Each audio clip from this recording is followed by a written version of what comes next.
Take your CJ7 all the way to 11. Jeepin' with Cool Guy.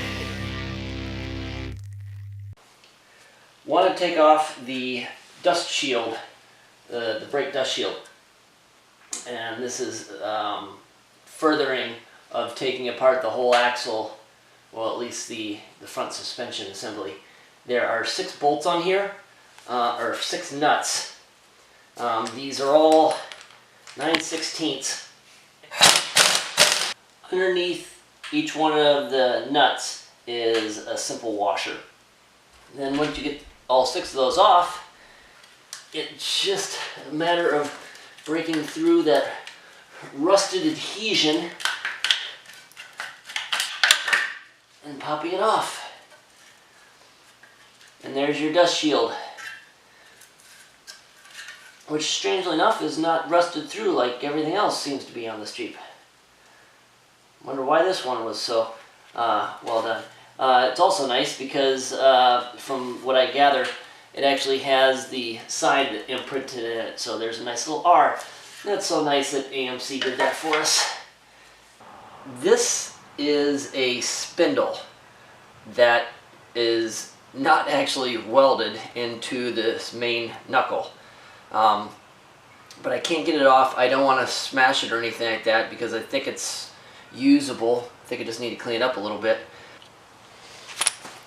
Both of the tie rod ends, steering up linkage ends are 3/4 nuts. Make sure you take the cotter pin out of both of these. Mine were rusted through, so I had to use a punch to get them through. Alright, yeah. Those came off nice. Really is nice to have an impact wrench that's got some serious torque to it. Yeah, I didn't think a rubber mount was going to work. Apparently hammers don't work either. Or you just have to be forceful enough to make it happen. This is, the largest socket I've got is 1 1/4. At least in standard. So I'm guessing this is either 1 3/8 or possibly 1 1/2. 1 1/2 might be too big. I think it's 1 3/8. So that's a little bit of an obscure size to have a bolt that, or a socket that big. So I do have a 34. 32 is not big enough. 36 is too big. So 34 is close enough. I've got a little bit of play in there, but I think for this purpose it should be able to work.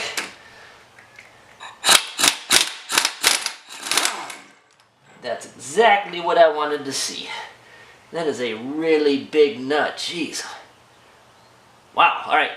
It's got some girth. Once you disconnect both of the tie rod ends from the wheel knuckles, on the driver's side, there's only the one tie rod end, and that connects right into the actual wheel knuckle. And then all you need to do is remove the one nut that connects the steering dampener to the actual axle plate. A little bit too tight of an area for me to get into with an impact wrench, so I'm going to have to go a little old school and just do an actual socket wrench. On mine it's a 11/16 nut, but I'm guessing this is probably aftermarket, but I'm assuming that the actual mounting bolt is the same. Get yourself a pry bar, wedge it underneath your dampener, and just pop it up and right off of that post. Then from there, well, you got a couple washers. You should be able to pull out the whole rod. Tie rod along with a steering dampener. This particular model, it looks like, let's see, this tie rod is just inside of this main rod. It screws in, it's held on by a clamp, and so is this one.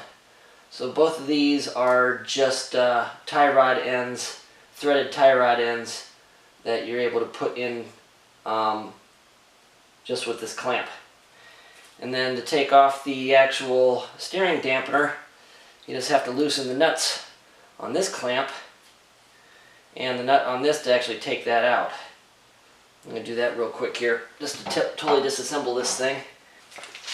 It is advisable to take the steering dampener off first. This is a 9/16 inch nut, just because you can't really get down to the bolts on this plate retaining bracket with this dampener in place. Got a couple rubber washers, dampeners for your dampener, and then at that point, now you can take off all the other fun things. So I guess when you take these things out, you're going to have to obviously redo all of your alignment, but you might want to mark them before you remove all of the stuff, just so you have some kind of an idea.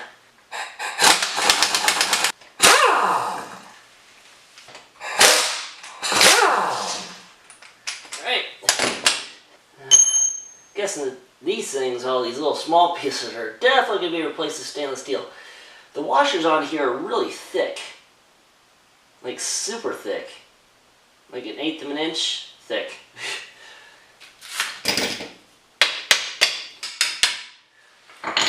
There's a shim underneath here that goes inside of these U-clamps. Alright, let's just get a punch and punch them out. This is getting stupid. Easier. So you can see how there's these kind of flattened clamps on the bottom of this thing. And then you have your support bracket. You have 4 very thick washers, 4 nuts. I'm assuming you could probably just get a U-bolt. I don't know, maybe. We'll have to see. I don't know if this is specific enough to where you can't get something to replace these with, because these are kind of rusted out. But there's your steering dampener, your tie rod end, or your tie rods. I would recommend putting something on the end of these things, because at least in my case, these things are very dilapidated and they're getting grease all over the place.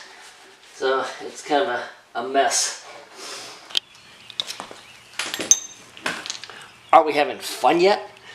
Now, I think it would be a really good idea to take off our sway bar and the control arm, or the sway bar link arm, that consists of 2 nuts that are highly rusted. One here, one here. This lower one is connected to the spring, the leaf spring mounting plate.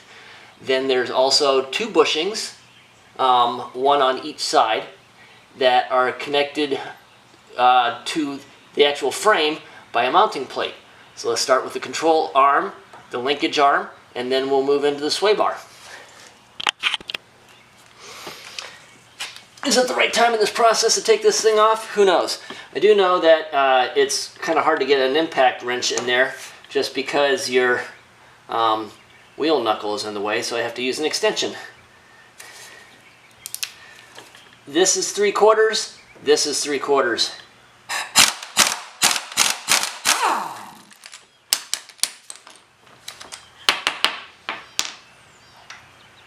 One nut, 1 washer, 1 bushing. This is going to take a little doing to get that off. This thing's all rusted on there. This thing's completely rusted through. And we're going to have to use a breaker bar on this, because I actually can't, I don't think I can get this in there with the impact wrench. Yeah, I can. Not ideal though. No, that's not the right way to go. Let's just use a breaker bar. That'd be smarter. I can actually use a regular socket on it now.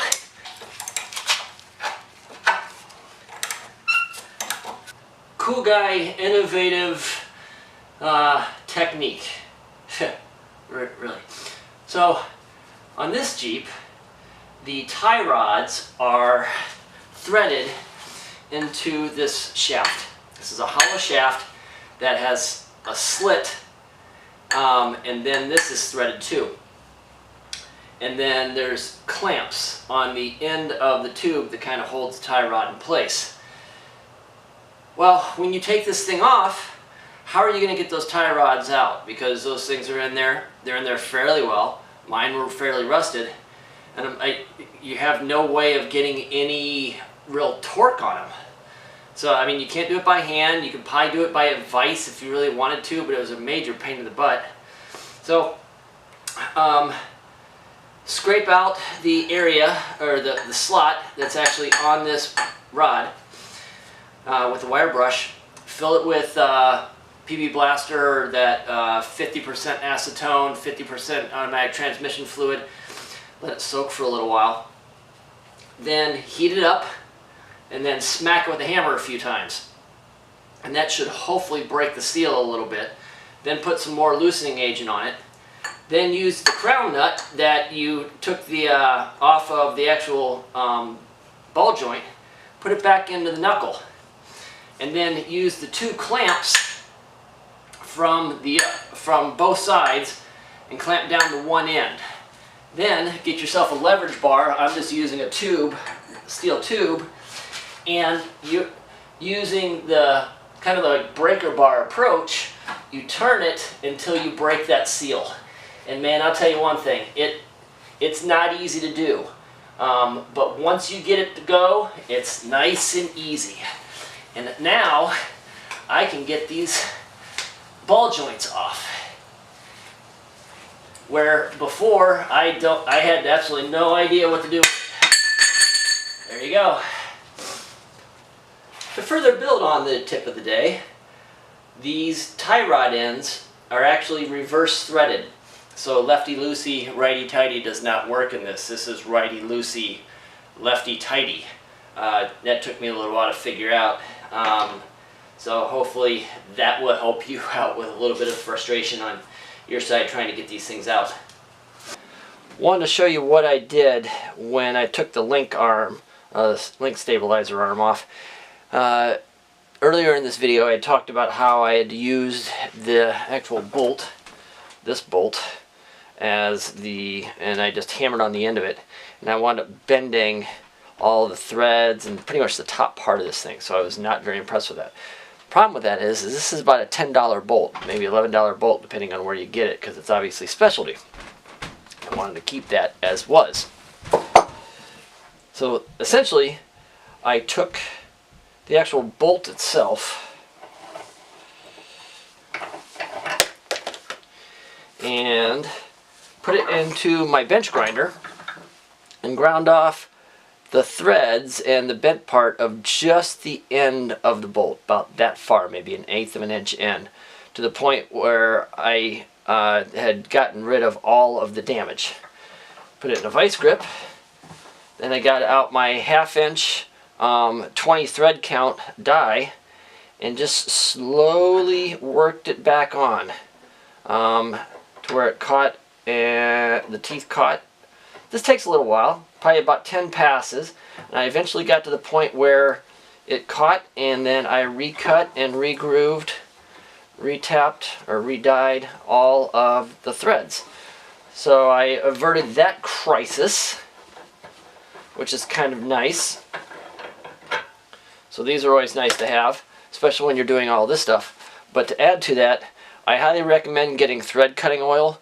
This not only saves your dies, but it takes a lot of the friction and the tension off of whatever you're cutting new threads, whether you're doing a die or whether you're tapping the threads. This stuff is in the plumbing section at like Lowe's or Home Depot. It was like $6. I use this on all of my drilling, metal pieces and all that. It's huge. Highly recommend that. But as you can see, at the end, I don't have any threads here at the top, but that's been ground in to where the actual nut itself won't grab until it gets all the way down. So to test this out, take one of your castle nuts or whatever else is threaded on there, and there you go. I am back in the groove of things. Perfect. Alright, now that we got the links off, link stabilizer links, without causing too much damage outside of that one bolt. Next step to remove the sway bar is to take out these 3 bolts, and they're on both sides. And then once we get those 6 out, the whole sway bar should come out. Okay, the bolt head is 5/8, but the nuts themselves are 11/16. All right, let's hope for non-bolt breakage. Be nice for once.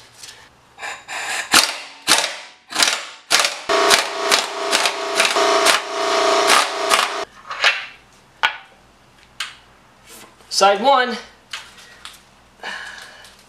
Of course, this mounting plate is actually bolted to the underside of the frame, which I'm sure will snap off in my hands just because why not? But at least we can separate out the plate, the mounting plate bracket, and that part.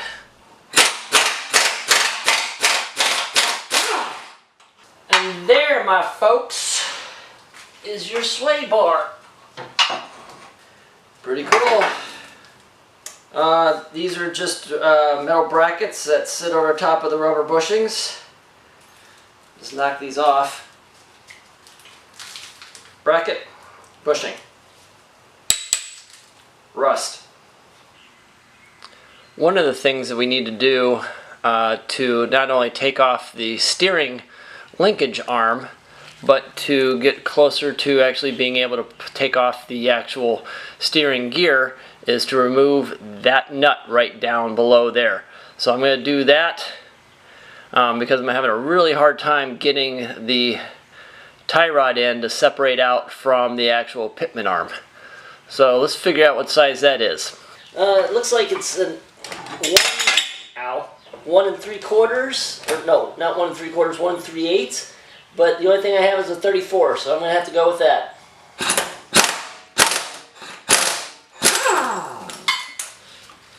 And off it comes. Big nut. Really big lock washer. Cool. Alright, now we've got at least the nut off. Now, it'd be really cool if we had like a tie rod separator or something like that to pull the Pitman arm off. So this is actually a little disappointing. I was hoping for much more of a fight, but I took that clamp off, heated it up a little bit, and this thing just comes right off. Man, if the other, if the tie rod ends, the 2 tie rods in, came off this easy, boy, this would actually have been a nice, easy job. I mean, you know, I would consider this whole Jeep restoration just simple.